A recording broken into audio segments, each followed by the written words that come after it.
فرش التراب يضمني. صدر پرویز مشرف صاحب نے اب جو باتیں میں کہہ رہا ہوں ان میں سے بعض باتیں میں نے اپنے عید الاضحیٰ کے خطبے میں بھی کہی تھی، پرسوں جو جمعہ کا خطاب میں نے کیا اس میں بھی کہی، لیکن آج کے مضمون کو مکمل کرنے کے لیے مجھے انہیں کچھ اختصار کے ساتھ دہرانا پڑے گا. جنہیں تفصیل درکار ہو وہ میرا پرسوں کا جمعے کا کیسٹ وغیرہ لے کر پڑھ لیں. صدر مشرف صاحب نے جب 9/11 کا حادثہ پیش آ گیا اور ایک ہی ٹیلی فون پر وہ بتاشے کی طرح بیٹھ گئے، یو ٹرن لے لیا، دھمکی سے مر گیا کہ نہ باب نبرد تھا، لہذا نہ مرد نبرد تھا، دھمکی سے ڈر گیا. اس وقت انہوں نے کچھ اجلاس منعقد کیے تھے جیسے آج کل بھی کر رہے ہیں. آج کل ایک بڑا کنونشن ہوا علماء کا بہت، ایک پھر چھوٹا اجلاس اور بلایا انہوں نے. اس وقت انہوں نے 16 ستمبر 5 دن بعد 16 ستمبر 2001 کو صبح کے وقت تو ایک کنونشن بلایا تھا صحافیوں کا، وفد، کنونشن نہیں کہنا چاہیے، اور آفٹرنون میں سپہر کو علماء و مشائخ کا. میں نہ علماء میں سے ہوں سکہ بند اور نہ میں مشائخ میں سے ہوں، لیکن مجھے پتہ نہیں کیسے بلا لیا، کچھ اللہ تعالیٰ کو کچھ کہلوانا تھا تو کوئی شکل پیدا کی. وہاں انہوں نے اصل میں ہی wanted to sell his idea, اپنی باتوں کا ہم خیال بنانے کے لیے کہ یہ لوگ وہ ہیں کہ جو اوپینین فارمنگ کے اندر جو ہے حصہ لیتے ہیں. میں نے وہاں سب لوگوں نے اپنی رائے دی صدر صاحب کی پہلی تقریر کے بعد، اور مجھے کچھ غصہ چڑھتا گیا کہ اگرچہ ایک حق بات تو سب نے کہی کہ جناب ابھی تک کوئی جرم ثابت نہیں ہوا ہے، نہ اسامہ کے خلاف اور نہ طالبان کے خلاف، تو بغیر جرم کے سزا دینا ثبوت کے یہ عدل و انصاف کے اصولوں کے خلاف ہے. کہا ذرا دبی زبان میں، اور اس کے ساتھ ہی کچھ لوگوں نے بڑا چاپلوسانہ انداز اختیار کیا. تو جیسے وہ چاپلوسانہ انداز میرے سامنے آیا مجھے وٹ چڑھنا شروع ہوا.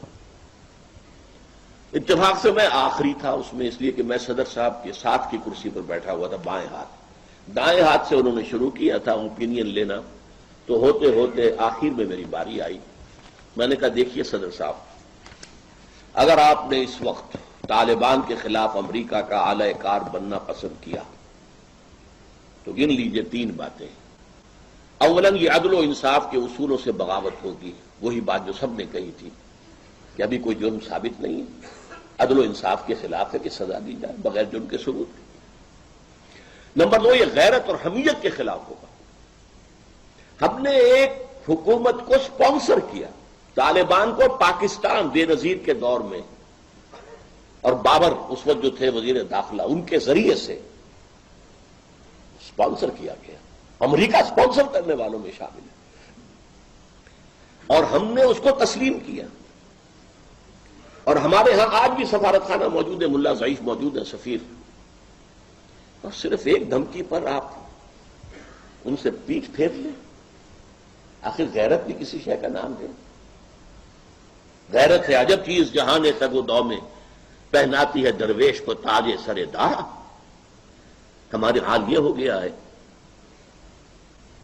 کہ اب کوئی غیرت باقی نہیں رہی کہ نہ تھا کہ غیرت نام تھا جس کا گئی تیمور کے گھر سے. تیسری بات میں نے کہی یہ اللہ کے اور دین کے اسلام کے خلاف بغاوت ہوگی، اس لیے کہ ایک مسلمان ملک کے خلاف ایک غیر مسلم حکومت، غیر مسلم ملک کی مدد کرنا اسلام سے بغاوت ہے. البتہ میں نے کہا کہ جو مصلحتیں آپ بیان کر رہے ہیں وہ صحیح ہیں. مصلحتیں کیا تھیں؟ ہمارا کشمیر کا مسئلہ حل ہو جائے گا، امریکہ کرا دے گا. ہمارا ایٹمی اثاثہ محفوظ رہے گا. ہم اس وقت کسی خطرے سے دوچار نہیں ہوں گے.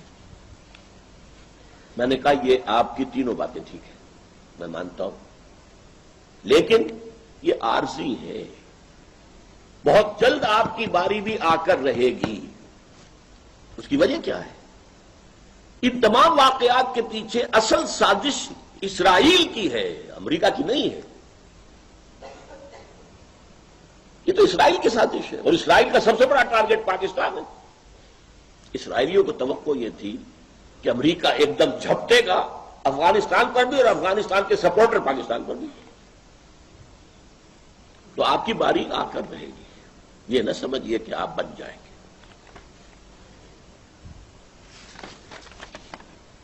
مجھے افسوس ہے، اور یہ میں نے افسوس ظاہر کیا تھا عید الاضحیٰ کے موقع پر بھی، پھر اپنے جمعے میں بھی.